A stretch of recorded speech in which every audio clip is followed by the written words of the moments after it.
You carry on. யார் யாரு தமிழ் வண்டியில் தெரியாம கலடா பண்ணிட்டு என்னையா கலாட்டா? என் பேர் பரத் சார். ஒரு மாசமா காணாம போன எங்க அண்ணனை தேடி அலைஞ்சு அவர் எங்க இருக்காருன்னு தெரியல. போலீஸ் ஸ்டேஷன்ல கூட போய் கம்ப்ளைண்ட் பண்ண, அவங்க எந்த நடவடிக்கையும் எடுக்கல. எங்க அண்ணனை கடத்திட்டு போன ஆளை நானே தேடி கண்டுபிடிச்சு அவங்க கிட்ட கேட்டேன். அதுக்கு அவங்க நடு ரோட்ல என்ன ஆளை வச்சு அடிக்கிறாங்க சார்.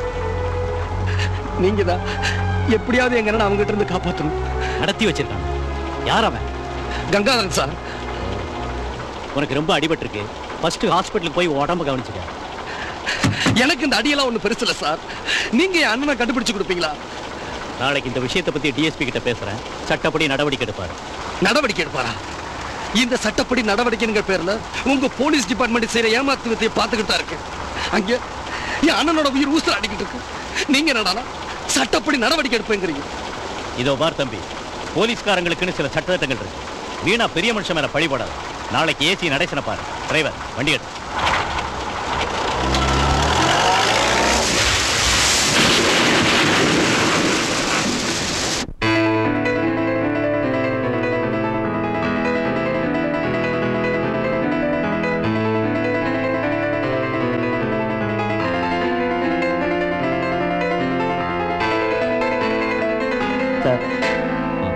நாம எந்த டாக்குமெண்ட்டுக்காக ராம்குமாரை கடத்தி வச்சிருந்தோமோ அந்த ஒரிஜினல் டாக்குமெண்ட் கிடைச்சிருச்சு.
மனசு நிம்மதிக்காக உன்னை ஊட்டி கொடைக்கானல் போக சொன்னா நீ என்ன போக சொன்ன.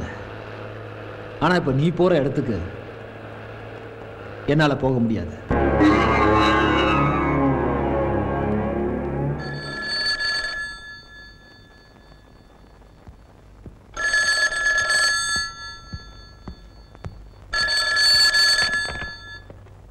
ஹலோ. பரதன்ற பேருக்கு ஏத்த மாதிரி உங்க அண்ணன் மேல இவ்வளவு பாசம் வச்சிருக்கியப்பா. கங்காதரா.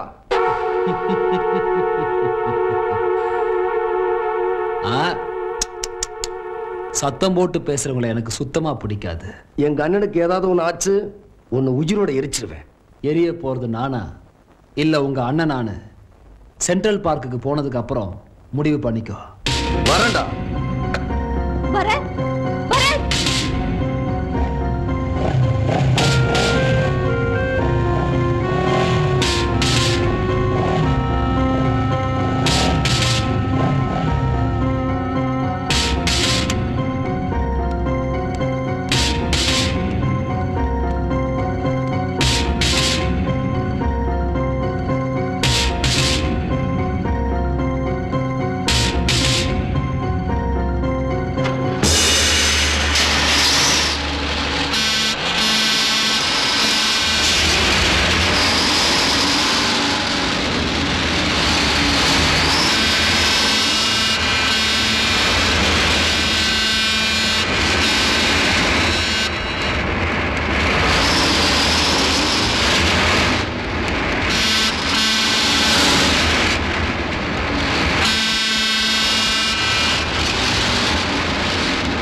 எங்க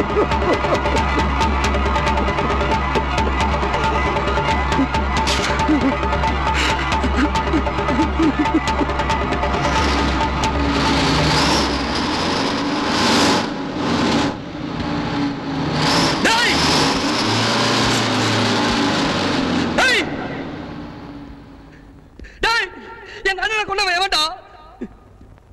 அவனை நான் விட மாட்டேன்டா. டேய் கங்காதரா, எங்க அண்ணனை கொன்னுட்டீங்களாடா? எங்க அண்ணனை கொன்னுட்டீங்களாடா?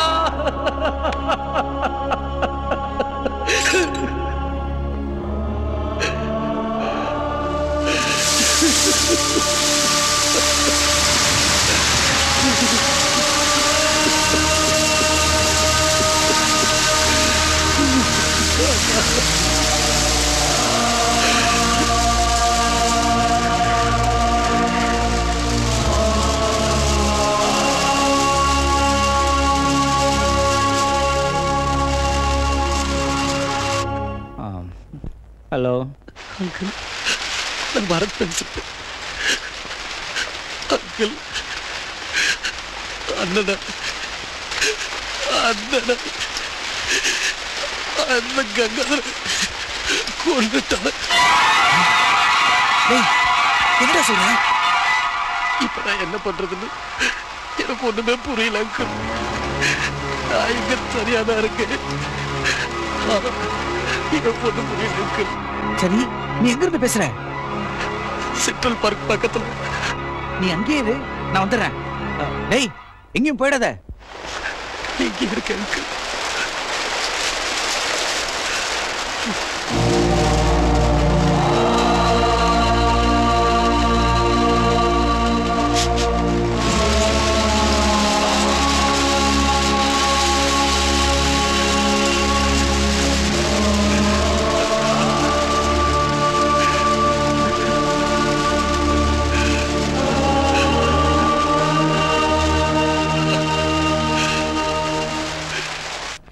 அண்ணே, ஒரு சந்தேகம். அம்மா உங்களுக்கு ராம்குமார்னு பேர் வச்சுட்டு எனக்கு லட்சுமணன் தானே பேர் வைக்கணும், அப்புறம் ஏன் பரதன் பேர் வச்சாங்க? அது ஒன்றும் இல்லைப்பா, சொல்கிறேன் கேளு. ராமன் கூட லக்ஷ்மணன் காட்டுக்கு போய் அண்ணன் பட்ட கஷ்டத்தெல்லாம் இவனும் கூட இருந்து அனுபவிச்சான் இல்லையா? ஆனால் நீ அந்த மாதிரி இல்லை. நான் படுற கஷ்டத்தெல்லாம் நீ அனுபவிக்க கூடாதுங்கிறதுக்காக தான் அம்மா உனக்கு பரதன்னு பேர் வச்சிருக்காங்க.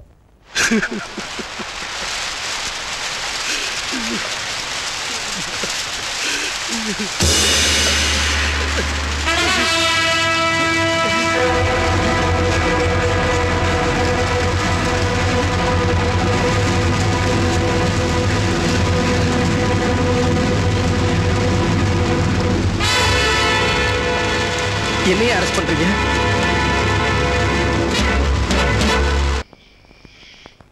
ஒன்றும் கவலைப்படாதம்மா, நான் தான் வந்துட்டேன்ல, இனி ஒன்றும் நடக்காது. என்னை பத்தி கூட நான் கவலைப்படல.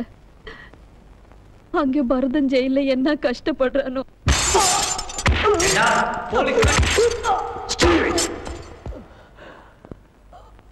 விட்டா அவனை கொன்னுடுவீங்க போல் இருக்க.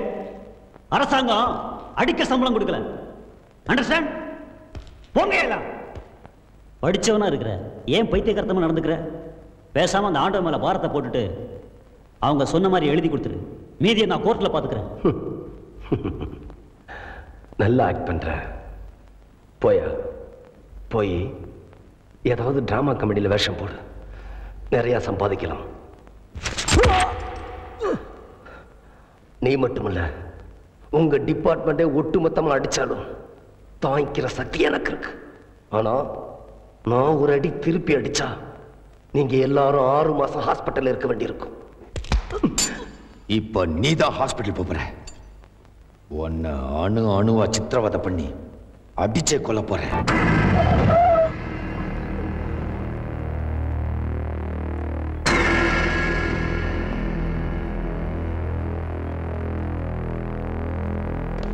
யுவர் ஆனர், தங்கள் முன் நிறுத்தப்பட்டிருக்கும் இவர் ஒரு கொலையை செய்துவிட்டு அதை மறைப்பதற்காக பிரேதத்தை சாலையின் நடுவிலே போட்டு ஏதோ வாகனத்தில் அடிபட்டு இறந்து விட்டார் என்று போலீசாரை நம்ப வைக்க முயன்றிருக்கிறார் என்பது தகுந்த சாட்சியங்களால் நிரூபிக்கப்பட்டிருக்கிறது.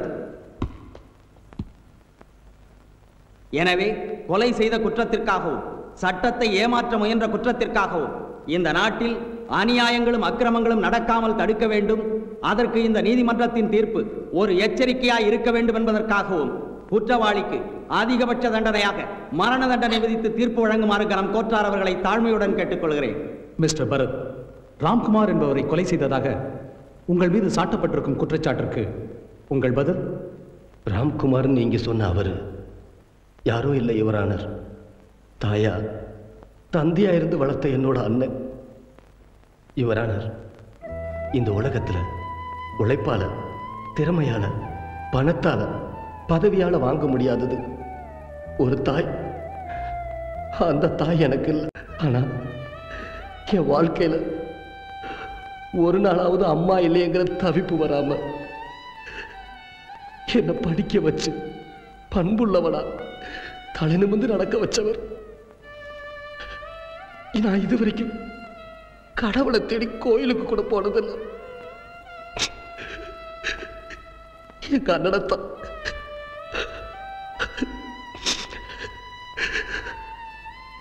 அப்படிப்பட்ட அண்ணனை கொலை செய்ய வேண்டிய அவசியம் எனக்கு இல்லை.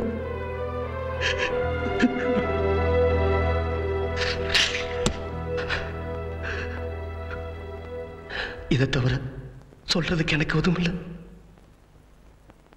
மிஸ்டர் பரத், தீர விசாரிக்காம யாரையுமே குற்றவாளின்னு இந்த நீதிமன்றம் தீர்ப்பளிக்காது. அதனால உங்களுக்காக வாதாட ஒரு வக்கீல் வேணும்னு நீங்க விரும்புனீங்கன்னா அதுக்கு இந்த நீதிமன்றமே ஏற்பாடு செய்யும். சட்டம் செல்வாக்குள்ள உங்களுக்கு செலாம் போடுற கொத்தடிமையா அரசியல்வாதிகளோட வளர்ப்பு பிள்ளையா மாறி ரொம்ப வருஷமாச்சு. மக்களுக்கு நீதி கிடைக்கிறதுக்காக போராட வேண்டிய பொறுப்புல இருக்கிறவங்க தங்களோட நேர்மை வீதிக்கு வந்து ஏலம் போடுற இந்த காலத்துல நான் விஸ்வநாதன் மட்டும்தான் நம்புறேன். அவர் காசுக்காக கருப்பு கவனம் களங்கப்படுத்துற வக்கீல் இல்லை, உண்மைக்காக உழைக்கிறவர், எங்க குடும்பம் சந்தோஷமா வாழணும்னு நினைக்கிறவர். அவரை தவிர வேற எந்த வக்கீலையும் வச்சு வாதாட நான் விரும்பல யுவரானர். உங்களுக்காக அவர் கோர்ட்ல ஆஜராகிறாரா? Yes my Lord.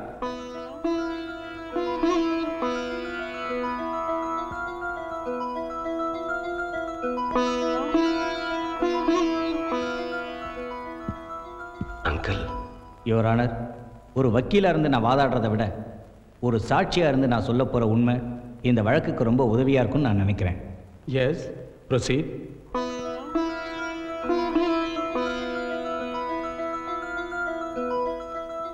Mister Viswanathan, அவரை உங்களுக்கு தெரியுமா? நல்லாவே தெரியும். இவரோட அண்ணன் ராம்குமாரோட மனைவி ஜானகி எனக்கு நெருங்கிய சொந்தம். அதனால அவங்க குடும்பத்தில் நானும் ஒருத்தனா பழகியிருக்கேன். அப்போ பரத் எப்படிப்பட்டவர்னு உங்களுக்கு தெரியும் இல்லையா? நல்லாவே தெரியும். அண்ணன் மேலே எவ்வளவு பாசம் வச்சிருந்தாருன்னு தெரியும். எப்படின்னு சொல்ல முடியுமா? ராமனுக்கு லக்ஷ்மணன் தம்பியை அமைஞ்ச மாதிரி எனக்கு ஒரு தம்பி கிடைச்சிருக்கான்னு ராம்குமார் அடிக்கடி பெருமையாக என்கிட்ட சொல்லுவார். ஏன், நானே பல தடவை பார்த்துருக்கேன். தாய் தகப்பனையே பெத்த பிள்ளைங்க மதிக்காத இந்த காலத்தில் அண்ணன் மேலே மதிப்பும் மரியாதையும் வச்சிருக்கிற தம்பியை நான் வேற எந்த குடும்பத்திலையும் பார்த்ததில்லை. சுருக்கமாக சொன்னா இவரை மாதிரி தம்பி எனக்கு இல்லையேன்னு நான் ரொம்ப ஏங்கியிருக்கேன். அப்படி இருந்த இவர் அண்ணனையே கொலை செய்வார்னு நான் கொஞ்சம் கூட நினைக்கல.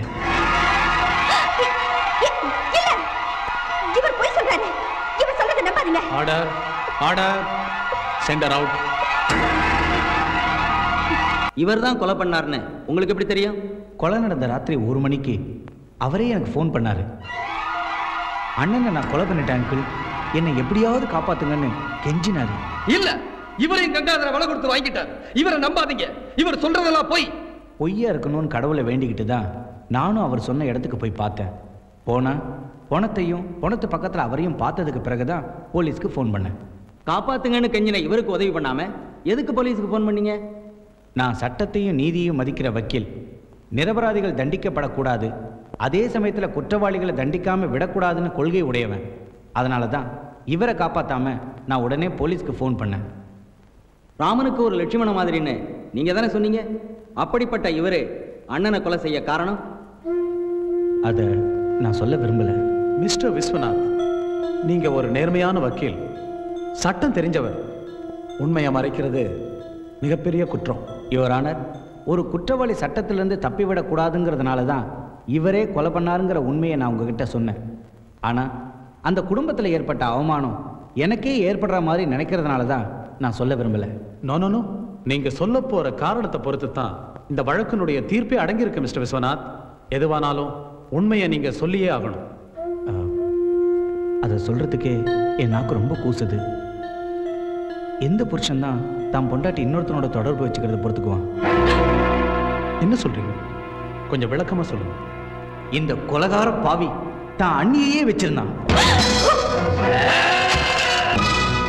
உன்னை கொல்லாம விட மாட்டேன்டா.